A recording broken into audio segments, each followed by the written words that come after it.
छात्र छात्राओं नमस्कार।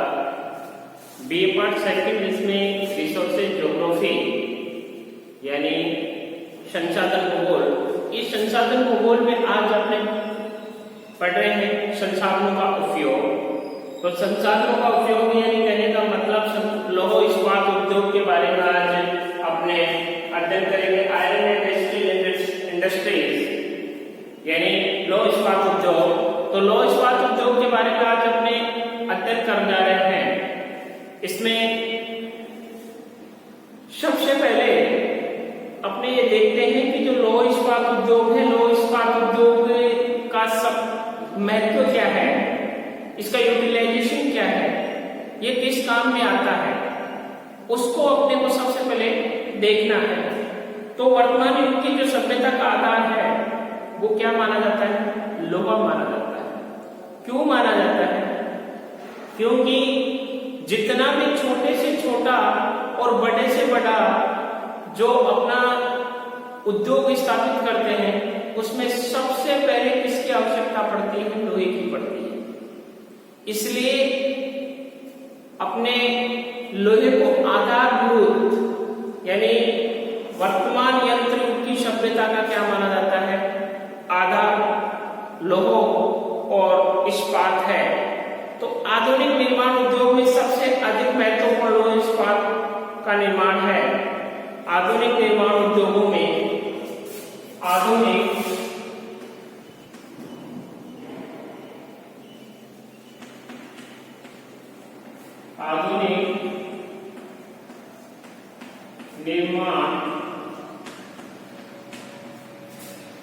आधुनिक निर्माण उद्योगों में सबसे अधिक महत्वपूर्ण लौह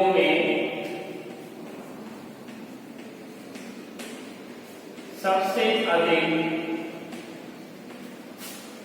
सबसे अधिक महत्वपूर्ण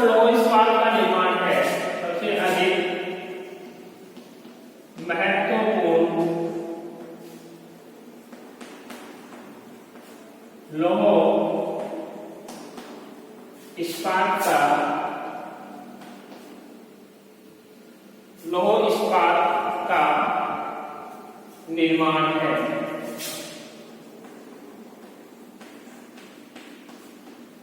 का निर्माण है। आधुनिक निर्माण उद्योगों में सबसे अधिक महत्वपूर्ण लौह इस्पात का निर्माण है।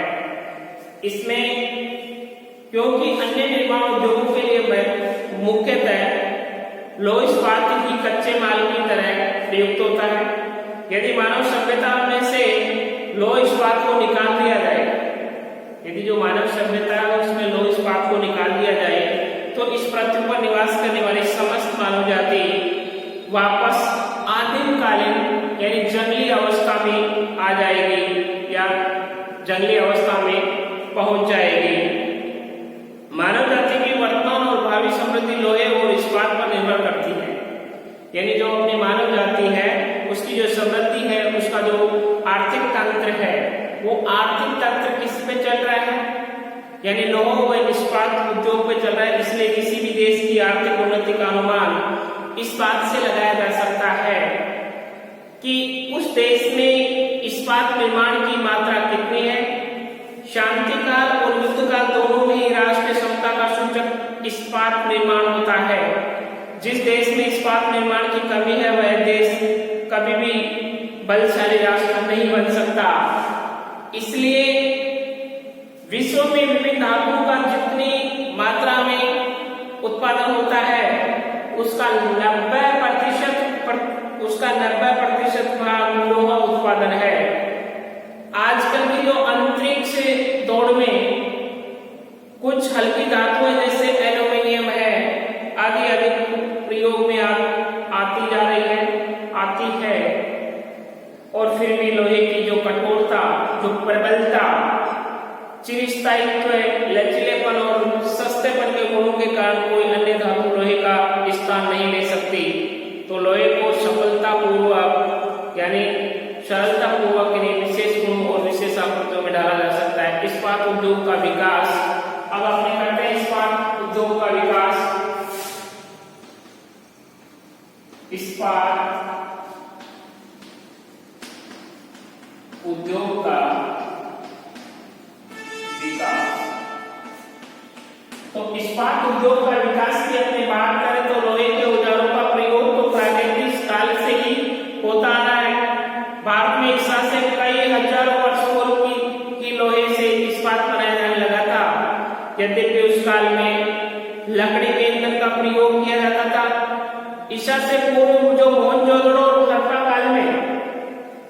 काल में भारत में इस्पात बनता था। जब यूरोपीय देशों जैसे जर्मनी है, फ्रांस है, ब्रिटेन है आदि के लोग जंगली सभ्यता का जीवन व्यतीत करते थे, तो ईसा पूर्व बोधकालीन इस्पात की वस्तुएं भारत में मिलती हैं। यूरोप के लोगों से बहुत पहले भारतवासी इस्पात बनाने लगे थे और इसका एक ज्वलंत प्रमाण नई दिल्ली के जो कुतुब मीनार है, इस कुतुब मीनार के निकट स्थित लौह स्तंभ सम्राट चंद्रगुप्त के राज्यकाल में स्थापित किया गया था, जो 1600 वर्ष की धूप वर्षा पाला सहकर आज भी जंग रही है। तो चीन में भी प्राचीन काल से लौह इस्पात निर्माण होता रहा है और यूरोपीय देशों में भी इस्पात निर्माण अब से 300 वर्ष पूर्व आरंभ हुआ था। 15वीं शताब्दी में जर्मनी में सर्वप्रथम जो धमन भट्टी, जिसको अपने वाद्य भट्टी बोलते हैं, उसका भी निर्माण किया गया था।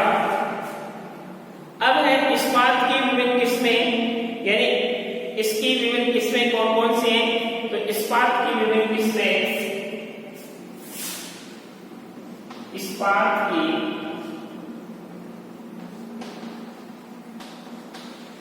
विभिन्न किस्में, इन इस्पात की जो विभिन्न किस्में हैं उसमें मुख्य रूप से इस्पात की अनेक किस्में होती हैं जिनमें विभिन्न गुण होते हैं। जैसे कच्चा लोहा, पिग आयरन में कार्बन तथा अन्य मिश्रित धातुएं मिलाकर इस्पात बनाया जाता है। उदाहरण के लिए मैग्नीज मिलाने से इस्पात कठोर तथा घर्षण रोधी हो जाता है, जिससे खनन यंत्र, विद्युत मशीनें तथा भारी मशीनें बनती हैं। क्रोमियम मिलाने से जंग रोधी इस्पात बन जाती है। निकेल मिलाने से अति कठोर अम्ल रोधी और उच्च ताप सही इस्पात बनता है, जिसके आर्मर, प्लेट्स, बॉल बेयरिंग आदि बनते हैं। कोबाल्ट मिलाने से ऐसा कठोर इस्पात बन जाता है कि उसमें धातु काटने के औजार बनाए जाते हैं।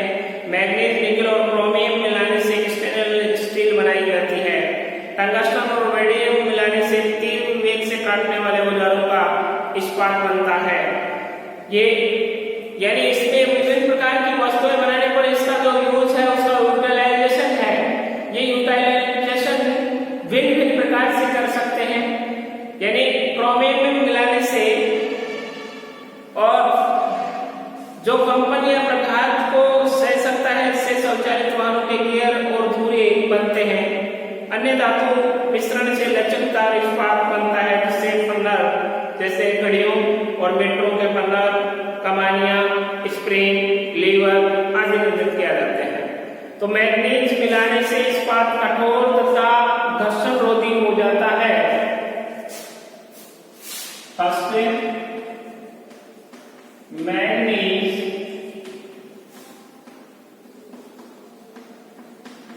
मिलाने से,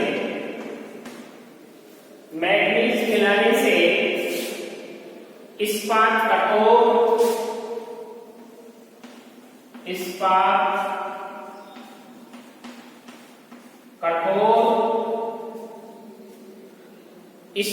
कठोर घर्षण रोधी हो जाता है। घर्षण रोधी हो जाता है। घर्षण रोधी हो जाता है, जिससे खनन यंत्र,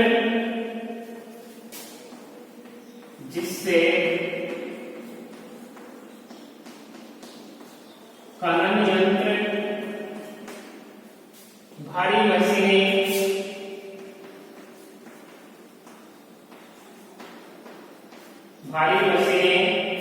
खनन यंत्र भारी मशीनें, विद्युत मशीनें,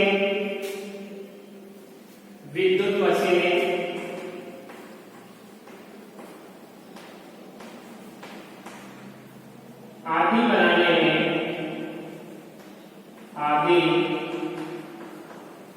में प्रयोग किया जाता है। आदि बनाने में प्रयोग किया जाता है। दूसरी है क्रोमियम मिलाने से जंगरोधी इस्पात बन जाता है। दूसरा, क्रोमियम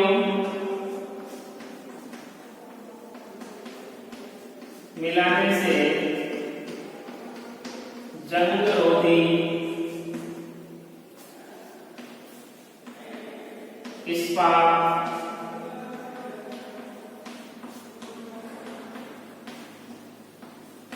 बनाया जाता है।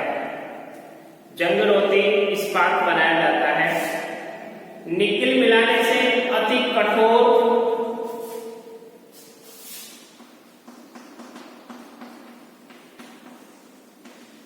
निकेल मिलाने से अति कठोर, निकेल बनाने से अति कठोर, अम्लरोधी और उच्च ताप, अम्लरोधी तथा उच्च ताप सही यंत्र बनाए जाते हैं या यंत्रों का प्रयोग किया जाता है। थर्ड है कोबाल्ट मिलाने से ऐसा कठोर इस्पात बन जाता है कि जिससे धातु काटने के औजार, कोबाल्ट मिलाने से कठोर धातु काटने का यंत्र बनाया जाता है। ये इसकी क्या होती है, इस्पात की किस्में होती है। मैग्नीज मिलाने से इस्पात कठोर घर्षण रोधी हो जाता है, जिससे खनन यंत्र, भारी मशीनें, विद्युत मशीनें आदि बनाई जाती हैं। और क्रोमियम मिलाने से जंगरोधी इस्पात बनाया जाता है। निकेल मिलाने से अति कठोर, अम्लरोधी तथा उच्च ताप संयंत्रों का क्या किया जाता है, प्रयोग किया जाता है। और कोबाल्ट मिलाने से कठोर धातु बनाने का जो यंत्र होते हैं उनका निर्माण किया। इस्पात निर्माण की प्रक्रिया, इस्पात बनाने में लोह एस्क को पिघलाकर कच्चा लोहा बनाया जाता है। यानी जो लोह एस्क होता है उस लोहे को, आयरन को पिघलाकर कच्चा लोहा, यानी जो इस्पात निर्माण की प्रक्रिया में 4 प्रक्रिया होती है। कितनी होती है? 4 स्टेप होती है, जिसमें फर्स्ट स्टेप है लोह एस्क को पिघलाकर कच्चा लोहा बनाया जाता है। यानी सबसे पहले लोह एस्क को पिघलाकर कच्चा लोहा बनाया जाता है। सेकंड स्टेप में कच्चे लोहे को शुद्ध और परिष्कृत करना, उसको साफ किया जाता है, शुद्ध किया जाता है। और थर्ड स्टेप है कच्चे लोहे में स्क्रैप तथा मिश्र धातु मिलाकर इस्पात तैयार किया जाता है।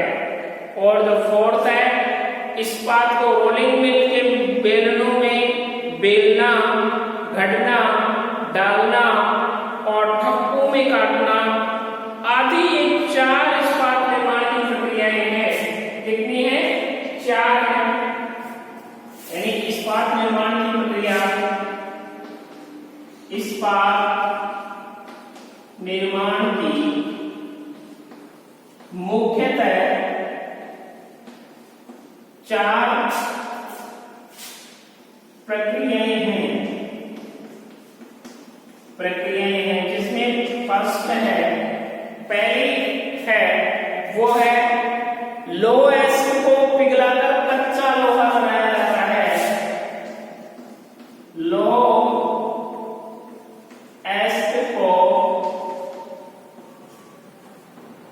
पिघलाकर कच्चा लोहा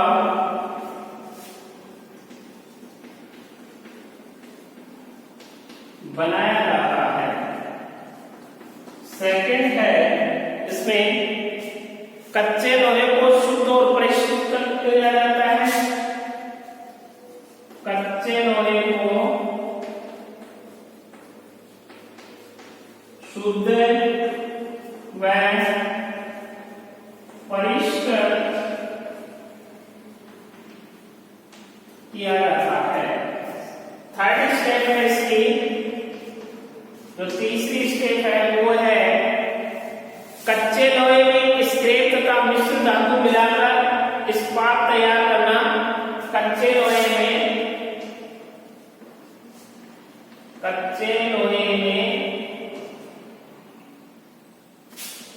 स्क्रैप व मिश्र धातु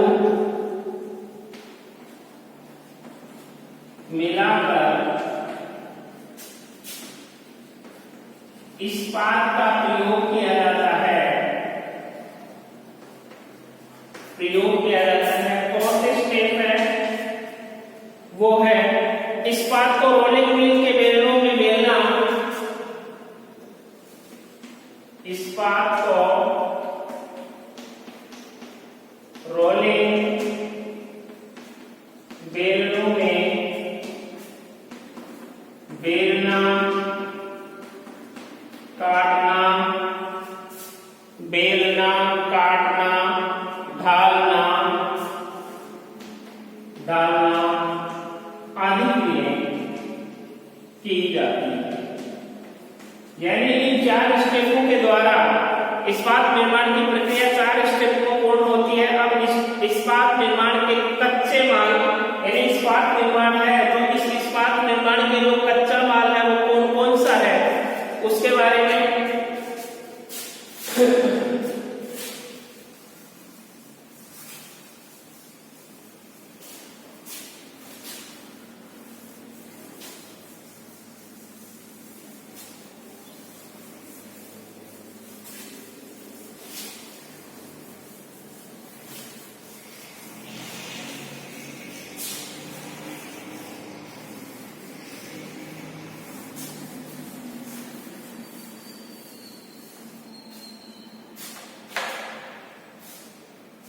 इस्पात निर्माण के कच्चे माल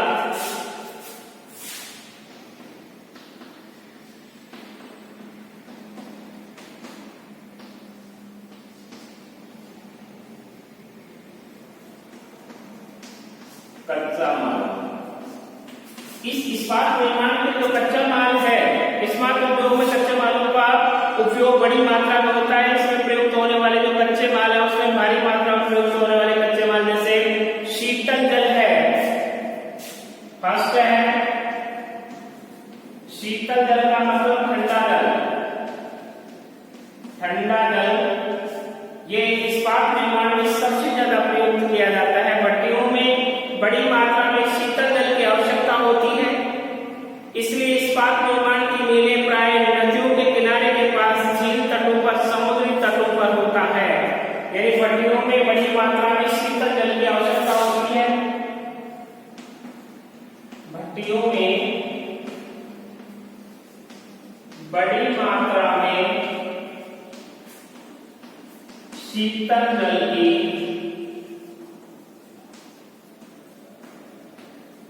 आवश्यकता पड़ती है, यानी आवश्यकता पड़ती है। इसलिए इस्पात निर्माण की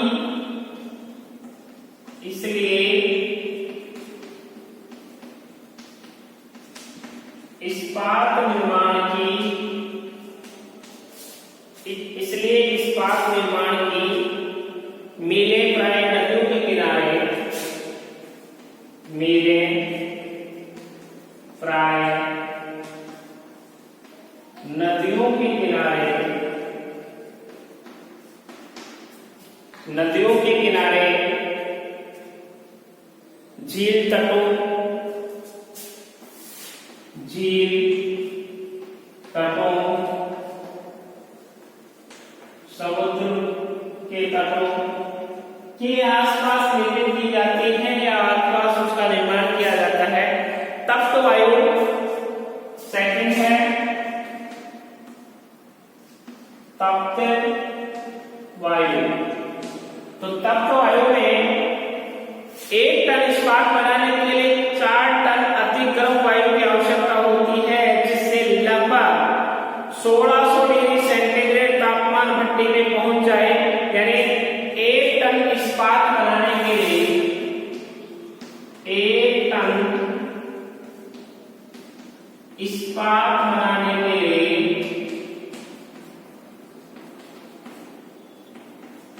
1 टन इस्पात बनाने के लिए 4 टन अति गर्म 4 टन अति गर्म तप्त हवा की आवश्यकता पड़ती है। आवश्यकता पड़ती है, जिससे लगभग 1600 डिग्री तापमान भट्टी में पहुंच जाए, जिससे लगभग 1600 डिग्री तापमान भट्टी में पहुंच जाए। इसके बाद में थर्ड है कोक।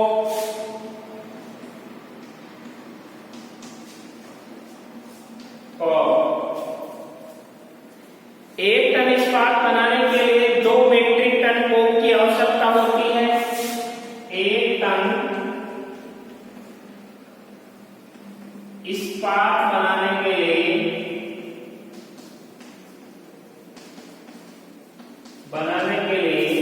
1 टन इस्पात बनाने के लिए 2 मीट्रिक टन कोक की आवश्यकता होती है। 2 मीट्रिक टन कोक की आवश्यकता होती है।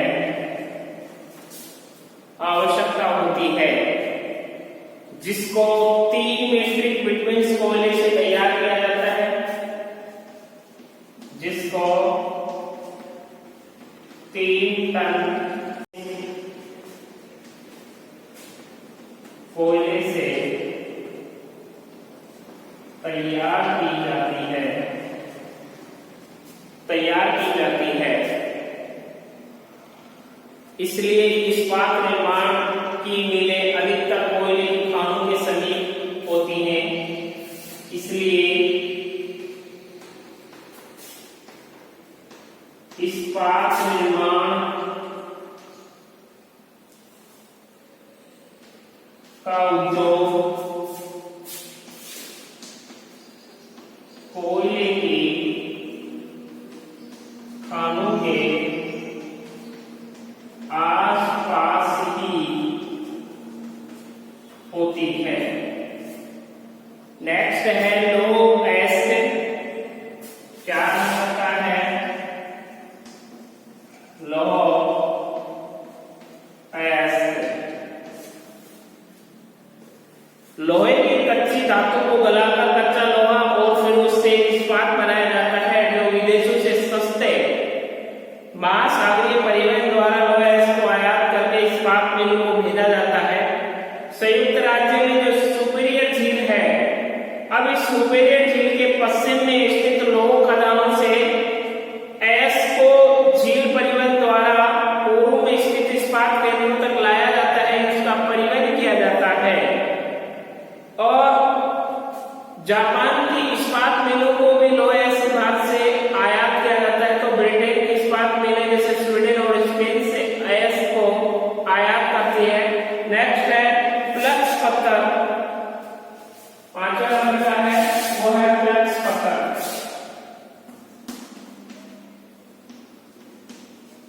फ्लक्स पत्थर, ये जो फ्लक्स पत्थर है, ये फ्लक्स पत्थर चूने के पत्थर या डोलोमाइट को भट्टियों में डालकर लोहे में से मैल को अलग किया जाता है। यानी चूने के पत्थर या डोलोमाइट को, चूने के पत्थर या डोलोमाइट को भट्टियों में डालकर लोहे में से, भट्टियों में डालकर लोहे में से अलग किया जाता है। क्या किया जाता है? अलग किया जाता है। ये सब फ्लेसिंग होता है। नेक्स्ट है रद्दी लोहा, यानी 6 नंबर का वो है रद्दी लोहा। तो जो रद्दी लोहा है, सामान्यतः कच्चे लोहे के साथ रद्दी लोहे को इस्पात भट्टी में डालकर पिघलाया जाता है। उसको यानी ताप दिया जाता है। ताप देने के पश्चात वो क्या बन जाता है? पिघल जाता है, यानी पानी बन जाता है। और पानी बनने के बाद रद्दी लोहे में इस्पात मिलाई जाती है। तो इस्पात की जो कतरने मिलाई जाती है और मशीनों को बनाने वाले मिलों को कतरने छीलने और खरादों से जो चूरे, पुरानी टूटी फूटी मशीनें, पुरानी मोटर गाड़ियां, रेल के डिब्बे, जंग खाई हुई लोहे की वस्तुएं, पुरानी गली हुई चादरें, कनस्तर रद्दी, कलपुर्जे, जल कपोतों और युद्ध सामग्रियों की रद्दी भाग को उसको क्या किया जाता है? वात्या भट्टी में गर्म करके, और वात्या भट्टी में गर्म करने के पश्चात उसको क्या किया जाता है? एक पिंड बना लिया जाता है। उस पिंड से ये अपने जितने भी लोहे को यानी अलग अलग प्रकार की शेप दे सकते हैं, उसमें यानी अलग अलग रूप दे सकते हैं। नेक्स्ट है कम मात्रा में प्रयुक्त होने वाले कच्चे माल, तो लोह मिश्र धातु का प्रयोग करके इस्पात में विभिन्न गुण जैसे कठोरता है, लचीलेपन है, जंग रोधन है आदि उत्पन्न किए जाते हैं। Manganese, chromium, nickel, cobalt, tungsten, मैलेडियम, वेलेडियम आदि इसी में इसी में क्या आते हैं काम? इस्पात निर्माण के प्रक्रम।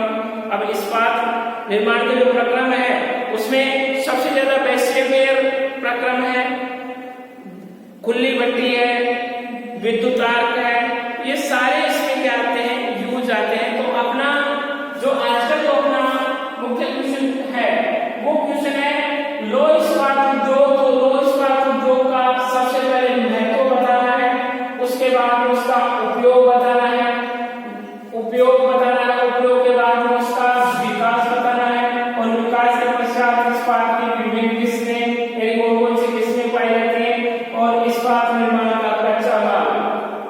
तो इस्पात निर्माण का जो कच्चा माल है वो मुख्य अपने 6 प्रकार का कच्चा माल का अध्ययन कर रहे हैं, जिसमें पहला है शीतल जल, यानी ठंडा जल होना भी आवश्यक है।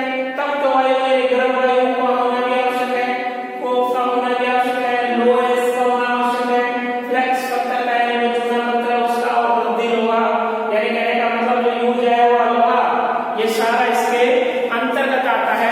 तो अपना जो आज का जो क्वेश्चन है वो क्वेश्चन है कि इस्पात उद्योग के बारे में आप क्या समझते हैं तथा इसकी प्रक्रिया का वर्णन कीजिए।